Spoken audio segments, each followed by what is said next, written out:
സൂസന്ന.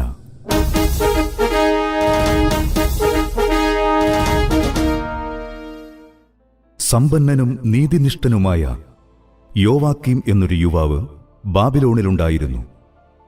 ഹിൽക്കിയായുടെ മകളും ദൈവഭക്തയും അതീവ സുന്ദരിയുമായ സൂസന്നയെ അവൻ വിവാഹം ചെയ്തു.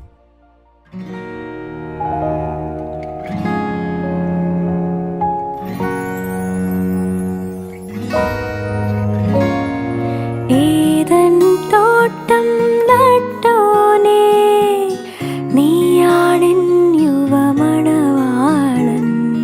നിൻ തോട്ടത്തിൽ നിൻ പേർക്കായി വീശിച്ചിടുക കുളിർത്തിന്നൽ. സത്യമണാള നീതി ഞാൻ നാഥാ, ഞാൻ നിൻ മണവാട്ടി.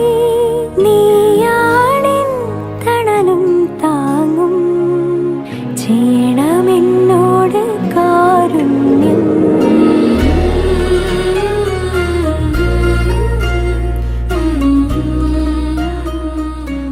യജമാനൻ, ജനങ്ങൾക്കിടയിൽ ന്യായാധിപന്മാരായി നിയമിക്കപ്പെട്ട 2 ശ്രേഷ്ഠന്മാർ അങ്ങയെ കാണാൻ വന്നിരിക്കുന്നു. തികഞ്ഞ ആതിഥ്യമര്യാദയോടെ അവരെ സ്വീകരിച്ചു കൂട്ടിക്കൊണ്ടുവരിക.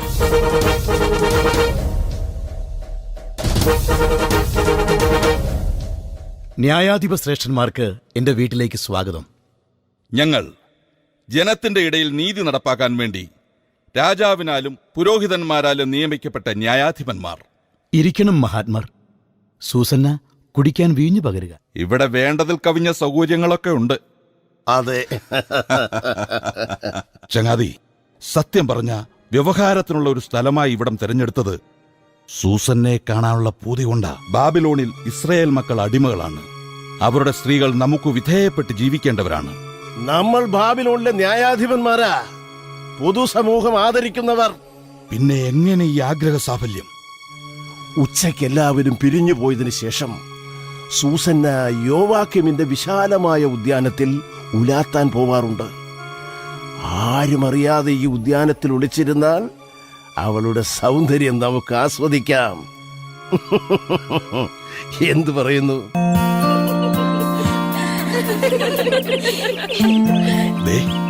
സൂസന്നയും തോഴിമാരും വരുന്നു. ഈ തോഴിമാരോടൊപ്പമല്ലാതെ അവളെ ഒന്ന് ഒറ്റയ്ക്ക് കയ്യിൽ കിട്ടാൻ എന്താ മാർഗം? ഒളിച്ചു നിൽക്കാം, അവർ കാണണ്ട. ഹോ, എന്താ ചൂട്! ഉഷ്ണക്കാറ്റ് വീശുന്നു. പൊയ്കയിലിറങ്ങി ഒന്ന് കുളിച്ചാലോ?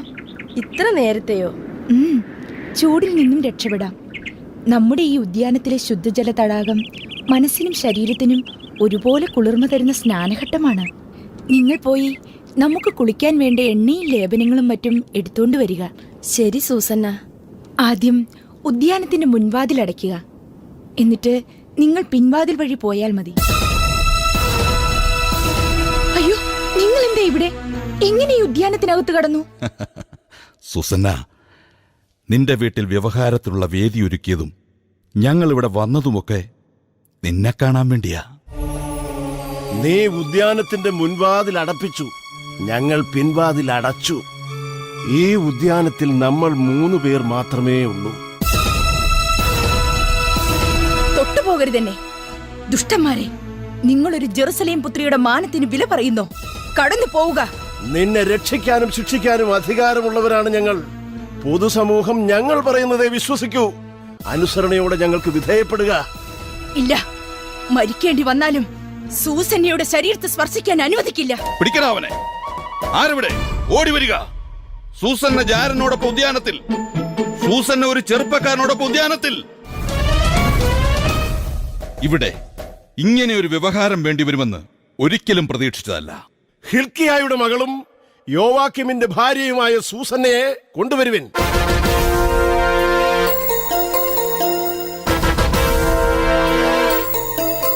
സംസ്കൃത ചിത്തയെന്നും കുലീനയെന്നുമൊക്കെ നമ്മൾ കരുതിയിരുന്ന സൂസന്ന പാപിനിയാണെന്ന് ഞങ്ങൾക്ക് ബോധ്യപ്പെട്ടിരിക്കുന്നു. നീതിപീഠത്തിൽ ഇരുന്ന് ന്യായം വിധിക്കേണ്ട ഞങ്ങൾക്ക് ഒരിക്കലും കളവ് പറയേണ്ട കാര്യമില്ല. തന്നെയുമല്ല, മാന്യനായ യോവാക്കീം ഞങ്ങളോട് അർഹിക്കുന്നതിൽ കവിഞ്ഞ പരിഗണനയോട് പെരുമാറിയിട്ടുണ്ട്. യോവാക്കീമിന്റെ ജീവിതത്തിൽ നിന്നും ഒരു വിഷമുള്ളു പറിച്ചു കളയുന്നു എന്ന് കരുതിയാൽ മതി. ഒരു സ്ത്രീ ഒറ്റയ്ക്ക് ഇത്ര കുറ്റം ചെയ്യില്ല. നിങ്ങൾ എന്തുകൊണ്ട് ആ പുരുഷനെ പിടിച്ചില്ല?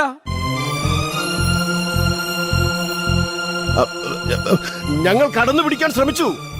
ഞങ്ങളെക്കാൾ ശക്തിയും യുവത്വവുമുള്ള അവൻ ഞങ്ങളെ ഉപദ്രവിച്ചിട്ട് ഓടിമറഞ്ഞു. അവനെ കീഴ്പ്പെടുത്താൻ കഴിയാത്തതിൽ ഞങ്ങൾക്ക് സങ്കടമുണ്ട്. സൂസന്നയ്ക്ക് എന്താ പറയാനുള്ളത്? ഞങ്ങളെ അവിശ്വസിക്കുന്നെങ്കിൽ മാത്രം അവളെ കേട്ടാൽ മതി. ഞങ്ങളെ അവിശ്വസിക്കുന്നുണ്ടോ? ബാബിലോണിന്റെ ശ്രേഷ്ഠന്മാരായ ന്യായാധിപന്മാരെ ഞങ്ങൾ എന്തിനു അവിശ്വസിക്കണം? പക്ഷേ നമുക്കൊരു നിയമമുണ്ട്. വ്യഭിചാരക്കുറ്റത്തിന് പിടിക്കപ്പെട്ട ഇവൾ മരണശിക്ഷയ്ക്ക് അർഹയാണ്. യോവാക്കീമിനോടുള്ള മമത നിലനിർത്തിക്കൊണ്ട് തന്നെ ഞങ്ങൾ വിധിക്കുന്നു. പാപിനിയായ ഇവൾക്ക് മരണശിക്ഷ. ഇവൾ കൊലക്കളത്തിലേക്ക് നയിക്കപ്പെടട്ടെ. നീതിമാനായ ദൈവമേ, ഈ ആരോപിച്ച കുറ്റങ്ങളൊന്നും ഞാൻ ചെയ്തിട്ടില്ലെന്ന് അങ്ങ് അറിയുന്നുവല്ലോ. ശ്രേഷ്ഠന്മാരെന്ന് ജനം വിശ്വസിക്കുന്ന ന്യായാധിപരുടെ മനസ്സും പ്രവൃത്തിയും അറിയുന്നവനെ, എന്നിലെ നിരപരാധിത്വം വെളിവാക്കി തരണേ. മരിക്കാൻ എനിക്ക് ഭയമില്ല. പക്ഷേ പാപിനി എന്ന് മുദ്രകുത്തി എന്നെ ശിക്ഷിക്കുമ്പോൾ എന്നിലെ സ്ത്രീത്വം, ഞാൻ കാത്തുപോകുന്ന വിശുദ്ധി, ദൈവമേ, അതൊന്നും നഷ്ടപ്പെടുത്താതെ നിരപരാധിയായ ഈ പെണ്ണിന്റെ വിലാപങ്ങളിലേക്ക് ഇറങ്ങി വരണേ.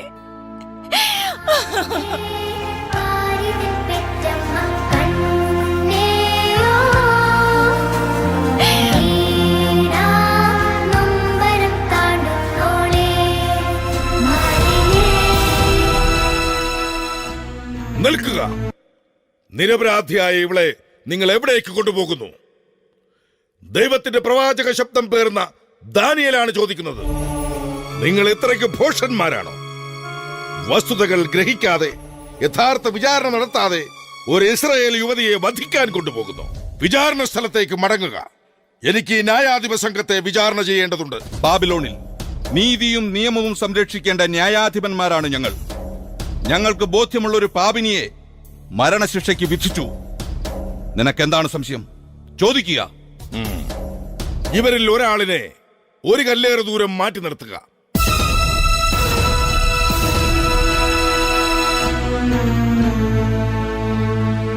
ന്യായാധിപൻ പുറപ്പെടുവിക്കുന്ന വിധി നീതിയുക്തവും സത്യസന്ധവുമാകണം. സൂസന്നയുടെ കാര്യത്തിൽ അതങ്ങനെയാണോ? തീർച്ചയായും. ദുഷ്ടതയിൽ തലക്കം വന്നവനെ, പാപം ചെയ്യുന്നത് അലങ്കാരവും അവകാശവുമായി ധരിച്ചവനെ, നീ ഇവളെ പാപത്തിന്റെ വഴികളിൽ കണ്ടു എന്ന് പറയുന്നത് സത്യമാണെങ്കിൽ ഉദ്യാനത്തിൽ ഏതു വൃക്ഷത്തിന്റെ ചുവട്ടിൽ വെച്ചാണ് പരപുരുഷനോടൊപ്പം സൂസന്നയെ കണ്ടത്? ഉദ്യാനത്തിന്റെ വലതുവശത്തുള്ള ഒരു കരയാമ്പൂ മരത്തിന്റെ ചുവട്ടിൽ വെച്ച്. നീ പറയുന്ന വാക്കുകൾ സത്യമാണ്. തീർച്ചയായും. ഇവനെ അകത്തേക്ക് കൊണ്ടുപോവുക. അടുത്തവനെ വിളിക്കൂ.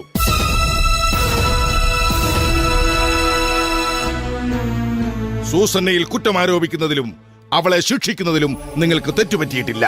ഞങ്ങൾക്ക് തെറ്റുപറ്റാൻ പാടില്ല. സൂസന്നയെയും പരപുരുഷനെയും ഉദ്യാനത്തിന്റെ ഏതു ഭാഗത്ത് ഏതു വൃക്ഷത്തിന്റെ ചുവട്ടിൽ വെച്ചാണ് ആലിംഗനബദ്ധരായി നിങ്ങൾ കണ്ടത്? അത് പിന്നെ തോട്ടത്തിന്റെ ഇടതുവശത്ത് തഴച്ചു വളർന്നു നിൽക്കുന്ന ഒരു കരുവേലകത്തിന്റെ പിന്നിൽ.